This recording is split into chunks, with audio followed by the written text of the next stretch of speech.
बिस्मिल्लाहिर्रहमानिर्रहीम। अस्सलाम वालेकुम व्यूअर्स। वीकली मार्केट रिव्यू की वीडियो के साथ इरफान अवान आपकी खिदमत में हाजिर। तो आज की इस वीडियो में हम पिछले हफ्ते में जो मार्केट के डायनामिक्स रहे उनको डिस्कस करेंगे और इसके साथ साथ इस वीडियो में हम आपको नेक्स्ट आइंदा आने वाले हफ्ते में जो मार्केट की एक्सपेक्टेड मूव हो सकती है उसके बारे में एक ब्रीफ देंगे और उसके की रेजिस्टेंस और सपोर्ट लेवल्स आपके साथ शेयर करेंगे। इसके अलावा कुछ सर्टन स्पेसिफिक स्क्रिप्ट से रिलेटेड न्यूज़ हैं वो भी आपके साथ इस वीडियो में शेयर की जाएंगी। तमाम व्यूअर्स से गुजारिश है कि अगर आपको हमारी कवरेज पसंद आए तो हमारे चैनल को सब्सक्राइब कीजिए और हमारी वीडियोस को ज़्यादा से ज़्यादा लाइक और शेयर कीजिए। तो व्यूअर्स अपनी वीडियो स्टार्ट करते हैं। पिछले हफ्ते में हमने एक रेंज बाउंड सेशन देखा और वी ऑब्जर्व कि मार्केट जो है बिल्कुल एक नैरो रेंज में इसने मूव किया है और वीक ऑन वीक बेसिस पे देखें तो इंडेक्स ने 452 पॉइंट्स की डिक्लाइन की है और इंडेक्स ने 41,698 के लेवल पे क्लोजिंग दी है। इसमें 1.07% का हमने डिक्लाइन देखा। वॉल्यूम वाइज अगर हम देखें तो व्यूअर्स वॉल्यूम्स भी मार्केट में काफ़ी थिन रहे। थोड़ा सा पिछली वीक से 10% वॉल्यूम में इम्प्रूवमेंट आई बट वी फील के भी मार्केट पार्टिसिपेशन जो है वो काफ़ी कम लेवल्स पे है। इसी तरह व्यूअर्स अगर हम वीकली हाई लो लेवल का एनालिसिस करें तो इस वीक में मार्केट ने 41,297 का लो टच किया और मार्केट ने 41,819 का हाई बनाया। तो व्यूअर्स मार्केट उसी ही रेंज में मूव की है जो कि हमने आपको बताया था, that is 41,800 to 42,000 level on the higher side और on lower side 41,500 to 300 level। तो उसी पे ही मार्केट्स जो हैं पिछले हफ्ते में मूव की हैं। तो viewers keeping in view the current situation जहाँ पे फॉरेन रिजर्व्स का काफ़ी सीवियर इशू बन रहा है और उस सीवियर इशू की वजह से थोड़ा सा हम देख रहे हैं कि मार्केट में फर्दर डाउन साइड एक्सपेक्टेड है। तो नेक्स्ट वीक के लिए हम जो रेजिस्टेंस लेवल है वो तो अपना तकरीबन सेम 41,800 से 42 का लेवल रख रहे हैं but on the support side हमने थोड़ा सा इसको सपोर्ट्स को अपनी डाउन साइड पे ले गए हैं और now are major support stands at 41,000 level. और अगर मार्केट्स इससे थोड़ा सा नीचे गिरती हैं तो फिर 40,000 से 40,500 का लेवल भी हम नेक्स्ट वीक में देख सकते हैं। तो व्यूअर्स अगर हम फॉरेन इन्वेस्टमेंट प्रोफाइल का एनालिसिस करें लास्ट वीक का तो उसमें टोटल 6.2 मिलियन यूएस डॉलर्स की नेट सेल हुई है फ्रॉम फॉरेनर्स। उसमें काफ़ी हैवी सेलिंग हमने देखी फ्रॉम कॉरपोरेट फॉरेन कॉरपोरेट्स और उसमें ज़्यादा पोर्शन जो था उनका कमर्शियल बैंक्स में उनकी सेल थी।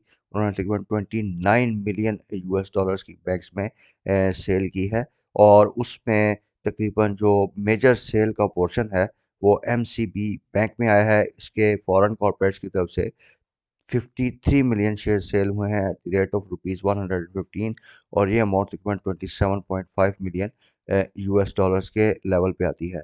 ओवरसीज पाकिस्तानी जो हैं वो नेट बायर साइड पर रहे और उन्होंने तकरीबन 22.6 मिलियन की बाइंग की है। तो फॉरनर्स की तरफ से ख़ास तौर पे फॉरेन कॉर्पोरेट्स की तरफ से काफ़ी हैवी सेलिंग हमने देखी है in a particular script that is MCB bank limited. Whereas मुसलसल हम देख रहे हैं कि अमाउंट थोड़ी सी कम है लेकिन oil and gas exploration, marketing companies और पावर सेक्टर और टेक्नोलॉजी सेक्टर इनमें जो है फॉरेनर्स का मुसलसल हमें इंटरेस्ट नज़र आ रहा है। अगर हम लोकल साइड पे देखें तो यूएस लोकल साइड पे म्यूचुअल फंड्स ने 3.7 मिलियन यूएस डॉलर्स की सेल की है पिछले हफ्ते में और इंडिविजुअल्स जो हैं उन्होंने 8.8 मिलियन यूएस डॉलर्स की बाइंग की है। तो काफ़ी हैवी बाइंग है from the individual side in the market and this is a negative sign for the market क्योंकि individuals काफ़ी ज़्यादा बाइंग पोजीशन पे हैं और बाकी जो की इंस्टीट्यूशंस हैं वो आप देखें या तो सेलिंग साइड पे हैं या वो अभी मार्केट से साइड लाइन हैं। तो इंडिविजुअल्स का ज़्यादा बाइंग करना मार्केट के जो रिस्क लेवल है वो उसको काफ़ी हद तक इंक्रीज कर रहा है। तो व्यूअर्स पिछले हफ्ते की अगर हम मेन न्यूज़ का एनालिसिस करें तो उसमें जो बड़ी न्यूज़ आई है उसमें जो हमारे रिज़र्व्स हैं वो डिक्रीज़ हुए हैं और उसमें तकरीबन अभी जो हमारे करंट रिज़र्व्स हैं 2 दिसंबर के लेवल हैं उनको वो 6.7 बिलियन यूएस डॉलर्स के हैं जो कि हार्डली 3 से 4 हफ्ते की इंपोर्ट कवर प्रोवाइड करता है। वीक ऑन वीक बेसिस पे तकरीबन 10% की डिक्लाइन हुई, और as per state bank of Pakistan sources ये जो डिक्लाइन हुई है, ये फॉरेन डेट रीपेमेंट यानी 1 बिलियन का जो स्कूप पे हुआ है उसकी वजह से है।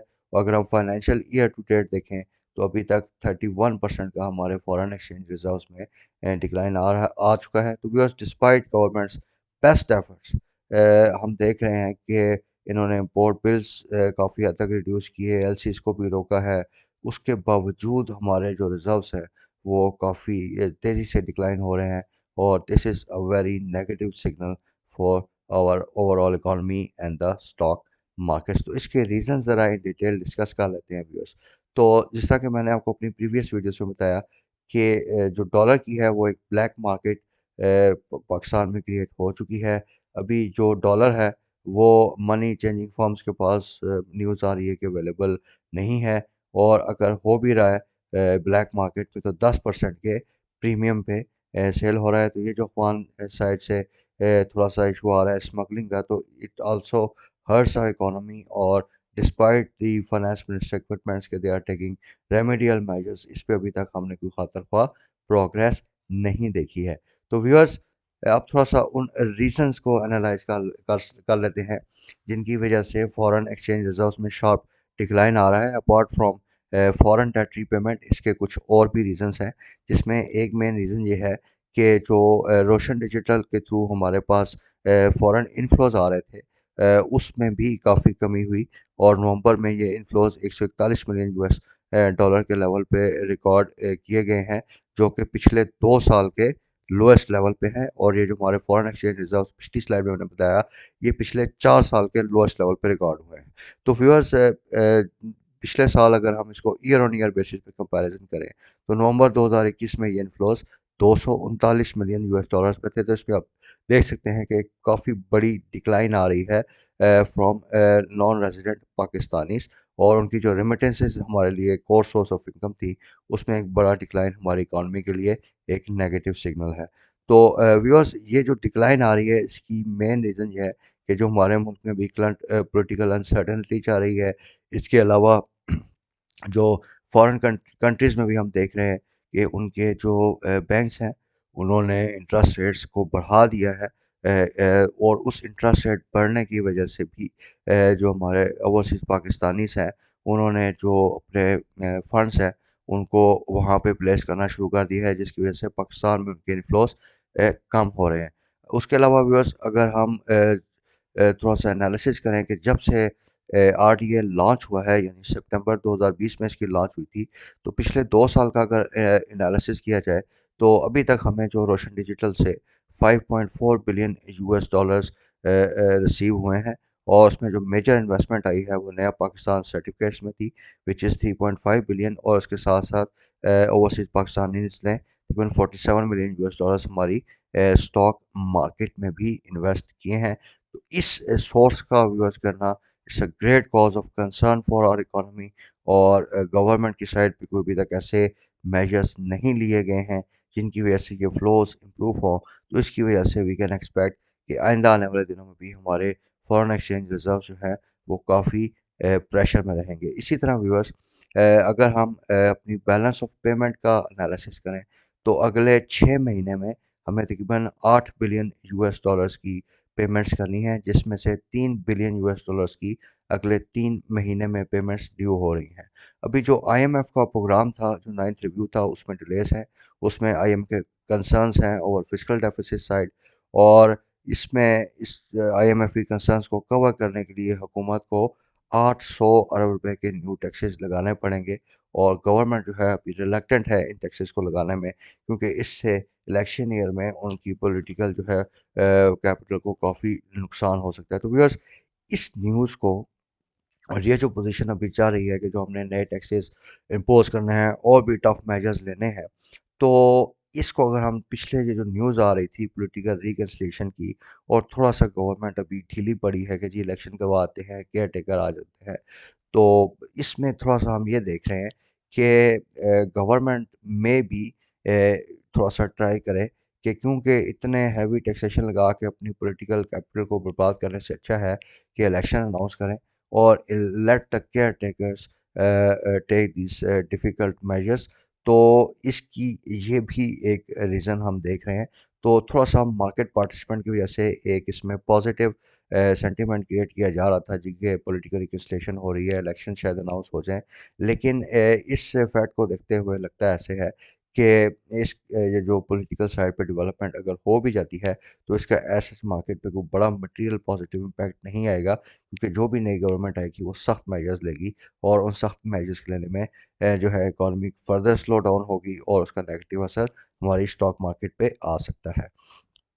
तो व्यूअर्स, इसके साथ साथ मूविंग ऑन, अभी जो अक्सर हम देख रहे हैं कि इकोनॉमी की डिफ़ॉल्ट की बातें हो रही हैं, तो इमिनेंट यानी शॉर्ट टर्म में मैं आपको बार बार बता रहा हूँ कि अभी हमारा कोई डिफ़ॉल्ट का एज सच ख़तरा नहीं है।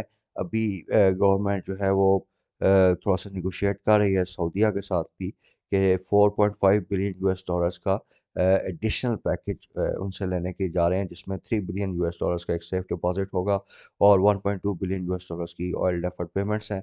तो होपफुली अगर ये एडिशनल पैकेज हमें मिल जाता है, तो ये हमारी जो है बैलेंस ऑफ पेमेंट साइड्स को काफ़ी हद तक स्टेबलाइज कर सकता है। इसी तरह व्यूअर्स, ये जो डॉलर की वर्सनिंग पोजीशन है, इसमें आप देखें कि जो इंटरनेशनल एयरपोर्ट ट्रांसपोर्ट एसोसिएशन है, उसने पाकिस्तान को 5 ममालिक में रखा है, जिन्होंने जो एयर टिकटिंग की सेल्स होती हैं और वो जो सेल्स के पैसे वापस बाहर के मुल्कों में जाते हैं, उस पे जो है इन्होंने पाबंदियाँ लगाई हैं। तो अभी पाकिस्तान ने तकरीबन इन एयरलाइंस का 25 मिलियन यूएस डॉलर्स रोका है। इसके साथ-साथ जो एलसीज़ में काफ़ी ज़्यादा इश्यूज़ आ रहे हैं। आपने अक्सर न्यूज़ में देखा होगा कि डिफरेंट कंटेनर्स हमारी बंदरगाहों पे खड़े हैं, लेकिन उनकी अभी तक इम्पोर्ट या वो अलाउ नहीं कर रही हमारी गवर्नमेंट। इसी तरह और भी एलसीज़ खुलने में इश्यूज़ हैं। फार्मा सेक्टर में हम देख रहे हैं कि काफ़ी बड़ा एक मेडिसिन का भी क्राइसिस बन रहा है। तो इस डॉलर शॉर्टेज की वजह से अक्रॉस द इकॉनमी आप देख रहे हैं कि इवन आपकी एयर टिकटिंग जो है वो भी इफ़ेक्ट हो रही है। तो conditions are not good for the market right now, जिसकी वजह से हम आपको बार-बार एक चीज़ एम्फसाइज़ कर रहे हैं कि मार्केट में अगर आपने काम करना भी है, तो बड़े लिमिटेड एक्सपोज़र के साथ काम करना है और विद स्ट्रिक्ट स्टॉप लॉस काम करना है और अभी मार्केट में एग्रेसिव बाइंग की पोज़ीशन आपने नहीं लेनी। तो इसी तरह व्यूअर्स, हमने पिछले वीकली रिव्यू में हमको सेंसिटाइज़ किया था कि रुपया जो है वो डॉलर के मुकाबले में फर्दर डिवैल्यू हो सकता है और इस डिवैल्यूएशन का जो अभी इम्पैक्ट आ रहा है, जो हमारी असेसमेंट है वो 260-270 के लेवल तक भी रुपया डेप्रिशिएट कर सकता है।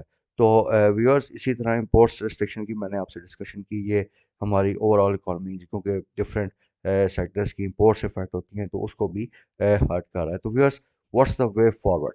एक तो अभी दो पॉजिटिव ट्रिगर्स हम देख रहे हैं कि आइंदा आने वाले दिनों में मार्केट को थोड़ा-सा आप समझ लें कि स्टेबलाइज़ कर सकते हैं। उसमें अगर गवर्नमेंट जो है 15 से 30 रुपए तक पेट्रोल प्राइसेस कम कर देती है, क्योंकि इंटरनेशनल मार्केट में क्रूड ऑयल की प्राइसेस काफ़ी गिरी हैं। तो इन प्राइसेस कम करने की वजह से इन्फ्लेशन कम होगी और इन्फ्लेशन कम होने की वजह से ये जो बात चल रही है कि जनवरी में इंटरेस्ट रेट्स मज़ीद बढ़ेंगे, तो उसके चांसेस काफ़ी हद तक कम हो जाएँगे। इसी तरह जो मार्केट के लिए दूसरा बड़ा ट्रिगर होगा व्यूअर्स, वो होगा सपोर्ट फ्रॉम फ्रेंडली कंट्रीज़। अगर सऊदी साइड से ये हमारी डील मटेरियलाइज़ हो जाती है, इसी तरह जो रशियन ऑयल इंपोर्ट की बात हो रही है कंसेशनल रेट, उसमें कोई मेजर डेवलपमेंट होती है और आईएमएफ की साइड से इनके रिव्यू में कोई पॉजिटिव न्यूज़ आ जाती है, तो ये मार्केट के लिए एक पॉजिटिव ट्रिगर्स साबित हो सकते हैं। But viewers, in a nutshell अगर हम देखें, तो मार्केट्स या ओवरऑल इकोनॉमी जो है वो आपकी उसकी पोजीशन कोई इतनी अच्छी नहीं है। उसकी रिफ्लेक्शन हमने पिछले हफ्ते मार्केट्स में देखी कि जैसे ही मार्केट्स थोड़ा-सा पॉजिटिव साइड पे जाती हैं, तो मार्केट की सप्लाई साइड एकदम से बढ़ती है, मार्केट में एकदम से सेलिंग प्रेशर आता है और मार्केट को दोबारा से ड्रैग डाउन कर देता है। ये मार्केट के लिए एक अच्छा साइन नहीं है और अगर ये साइन कंटिन्यू रहा, तो इट इज़ एक्सपेक्टेड कि मार्केट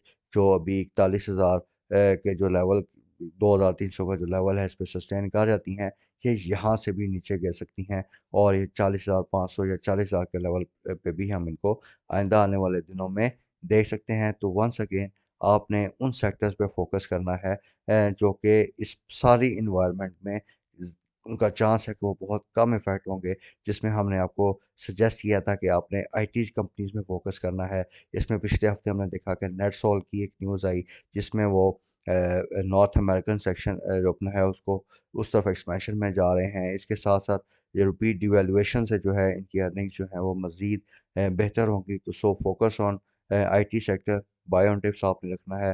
बैंक्स में हमने आपको बैंक अल हबीब, फैसल बैंक, इस तरह के शेयर्स सजेस्ट किए थे।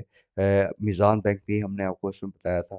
तो उन शेयर्स को भी आपने बाय ऑन टिप्स पे रखना है। सीमेंट सेक्टर में हमने आपको कोहाट सीमेंट, लकी सीमेंट का बताया था। इसमें भी आपने देखना है काफ़ी अच्छा स्कोप लग रहा है। तो व्यूअर्स, इन सिलेक्टिव स्टॉक्स में बाय ऑन डिप्स की आपने स्ट्रेटजी रखनी है। ओवरऑल जो पिछले हफ्ते हमने देखा कि मार्केट में पेनी स्टॉक्स में काम हो रहा है, तो हमने मंडे की वीडियो में आपको बताया था कि पेनी शेयर्स में काम करने से अवॉइड कीजिए। खासतौर पे दीवान ग्रुप में हम देख रहे हैं कि काफ़ी एक्स्ट्रा ऑर्डनरी मूव आ रही है, लेकिन अभी जितनी उनकी प्राइसेस बढ़ गई हैं व्यूअर्स, यहाँ से अगर कम होती हैं तो उनके पीछे इन शेयर्स में इतनी अर्निंग्स नहीं है जिनको की बेसिस पे ये शेयर दोबारा बाउंस बैक करें, तो इसमें आपके पैसे जो हैं अगले 2 से 3 साल के लिए स्टक अप भी हो सकते हैं। तो in the last segment of this video, let's discuss the market movers and shakers during the previous week. तो उसमें हमने देखा कि टेक्नोलॉजी सेक्टर में थोड़ी सी हमें वॉल्यूम वाइज इंटरेस्ट नज़र आया। ख़ास प्राइस एक्शन नहीं था इसमें। मंडे को हमने हम नेटवर्क का तकरीबन ₹5 से ऊपर का आपको अलर्ट शेयर किया था। तो उसमें हमने देखा कि इसमें एक अच्छा प्राइस एक्शन आया है, एंड वी फोरसी के आइंदा आने वाले दिनों में भी इसमें थोड़ा सा बेहतर प्राइस एक्शन हम देख सकते हैं। इसी तरह व्यूअर्स, नेटसॉल की न्यूज़ मैंने आपके साथ शेयर की, इसमें भी थोड़ा सा पॉजिटिव प्राइस एक्शन आ सकता है। एवियन बायोटेक काफ़ी अच्छा शेयर है, इसमें भी आप बायोटेक की स्ट्रेटजी के साथ बाय कर सकते हैं। इसी तरह अगर हम केमिकल सेक्टर में देखें तो हनी ग्लोबल होल्डिंग जो है वो इस टाइम काफ़ी अट्रैक्टिव लेवल्स पे है।